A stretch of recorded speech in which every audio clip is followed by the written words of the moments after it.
Naghahanap ka ba ng isang negosyo na mura lang ang kapital? Aba, wala na akong ibang mairerekomenda pa na negosyo na pwede mong gawin kung hindi yung negosyo sa financial industry using the platform of International Marketing Group or IMG. Ngayon, ang tanong, ano ba yung IMG?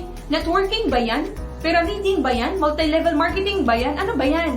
None of the above. Dahil itong International Marketing Group or IMG ay isang financial distribution company na kung saan merong mga companies na merong agreement with IMG. Kung papansinin natin, malalaking companies ang mga ito. Now, to answer the question, legit ba ang IMG? Sa tingin mo, makipag-partner ba ang mga companies na ito sa hindi legit na company? And take note, ang IMG po, 20 years nang nag-i-exist sa mundong ito. Kaya nga masasabi kong magandang simulan ang negosyo sa financial industry dahil malawak ang saklaw